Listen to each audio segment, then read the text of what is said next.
Religion, a topic that has led to numerous debates, philosophies, and contention between individuals of the past and present.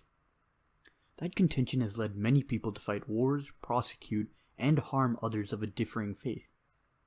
What's sad is, religion itself isn't inherently evil. It's only when it is used as the justification for evil acts by those who claim to be experts of a religion. A contemporary example would be ISIS and its acts of savagery being justified by their religion. Those very reasons are why religion have been used to divide people in history, when in reality it should be uniting people of all faiths. After all religions are, to some extent, similar. Here I will make a case as to why that is. Religions all came from one proto-religion, one source, which we can see with how interconnected religions are. For example, Sikhism came out of Hinduism and Islam during the Mughal Empire's reign over India. Because of that fact, many similarities are seen between both Sikhism and Hinduism.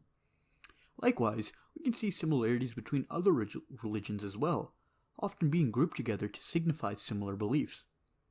The Abrahamic religions, being Judaism, Islam, and Christianity, all shared the same roots. Likewise, Dharmic religions, including Sikhism, Hinduism, Jainism, and Buddhism, all share similarities to one another, in the form of their belief in reincarnation. Reincarnation is also a belief held by Eastern philosophical religions in Confucianism and Taoism. So far, however, that only ties the Dharmic religions to Chinese religions/philosophies. Where do the Abrahamic religions tie in with the others?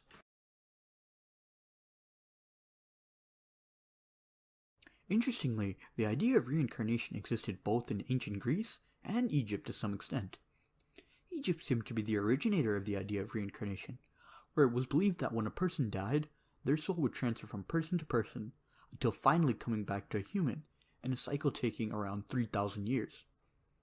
This idea seemed to form the basis for what would later become reincarnation. Since Greek mythology and subsequently Roman and Norse mythology were all influenced by Egyptian mythology, it made sense that all those religions would also believe in reincarnation. Now what about the Abrahamic religions?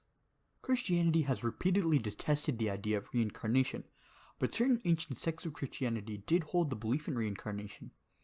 Origen, a priest nearly 1800 years ago, actually believed in the idea of reincarnation, even going so far as to say that Jesus taught the same ideas. This would also make sense since Judaism, the religion that birthed Christianity, does believe in some form of reincarnation. Since Jesus was Jewish, it would only make sense that he held those values as well. So why exactly does Christianity so heavily despise the idea of reincarnation? Well, Christianity, despite its connection to other religions, detests any and all that do not believe in the same faith. Historically, it was how Christianity was able to rise to prominence. In order for it to become a recognized religion, it had to disprove the existence of the current religion, being Roman mythology. Since Christianity was persecuted for the first 2 centuries of its existence, it only made sense that they felt bitter towards any religion that wasn't their own. Thus it became normal to convert and demonize other religions, hence why any connections to other religions are often removed from the Bible. There's a lot more I can discuss about this topic, but it'll have to wait for another video. Islam carried many views from Christianity, except believing Muhammad to be the prophet instead of Jesus. Thus, many similarities between the religions can be shown. This is partly why they too do not believe in the idea of reincarnation.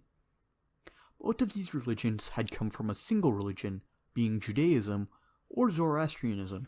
It's debated which one came first. These religions were arguably the first time monotheism was introduced in religious practice, splitting from the ancient Egyptians, who believed in several gods, polytheism. They may have even influenced the creation of the Vedic religions, or vice versa, since Hinduism and Egyptian mythology rose to prominence around the same period. So both the religions of Judaism and Egyptian mythology were the first religions that influenced the creation of other religions. But to prove the existence of one proto-religion, we would have to show that there were similarities between both ancient Judaism and the Egyptian mythos. One very clear one existed, being their creation myth, a large part of both religions. The creation myth goes that the world was created in 7 days. The first day being creation from a formless darkness of turbulent water. The second day in the Hebrew tradition concerns the creation of the sky, while in the Egyptian one, it concerns the creation of the air. The third day for the Hebrews saw the creation of the earth, while the Egyptians saw both the creation of the earth and sky. The fourth day for both was the creation of day and night. Days 5 and 6 for the Hebrews saw the creation of animals, plants, and humans, with the seventh day as a day of rest. For the Egyptians, day 5, 6, and 7 concerned the creation of animals, plants, and humans.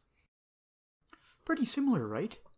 The creation myth is a smoking gun that points to the fact that there was once a proto-religion that came before these two religions, which branched off, forming every other religion in the world.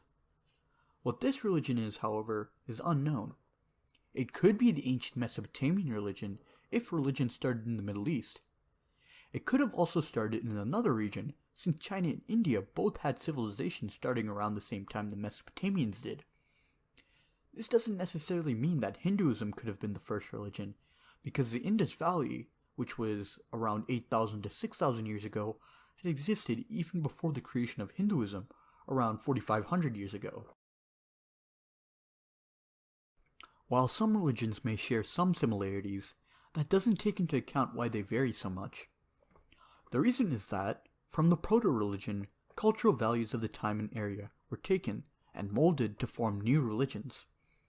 This leads to the second part, the cultural shift leading to new religions. Have you ever played the game Telephone? Notice that as you send the message across, it gets changed up until eventually the message doesn't even resemble what it originally was. Like that, people over time took the original proto-religion and took the beliefs and lessons from it, extrapolated its contents, and applied it to their own culture and time. This is why religions closer together geographically are more similar, because the cultures of that area heavily influence the creation of those religions. Similarly, religions further apart resemble each other less and less, hence the great difference in beliefs between the Abrahamic religions and the Vedic religions. An example, although many exist, is the creation of Buddhism. Around 2,500 years ago, Hinduism was a class system. This system was your dharma, or your role in society. It had nothing to do with your birthright, but rather your merit. You chose a role based on how well you could do that job. However, the people in power wanted to control that power for themselves, so from the class system came the creation of the caste system, that despite your own merit, you were stuck in your position and there was nothing you could do about it. From this idea, Buddhism was created. The idea of the middle way made by the Buddha rejected both the rich lavishnesses of the upper caste, but also the torture of living poor.